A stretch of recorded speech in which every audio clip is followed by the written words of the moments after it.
గోదారమ్మ కుంకం బొట్టు దిద్దెమిర పైరుపు లంకానాథుడింట ఆగనంటూ పండు కొరుకు చూసే చూపు ఏం చెప్పింది సీతాకాంతకి సందేహాల మబ్బే పట్టె చూసే కంటికి లోకం కాని లోకంలోన ఏకాంతాల వలపు అలపాపి కొండల నలుపు కడగలేక నవ్వు తనకరాక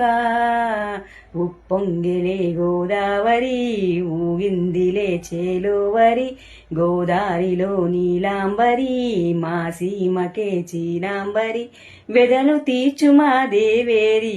వేదమంటి మా గోదారి శబరి కలిసిన గోదారి రామచరితకే పూదారి గో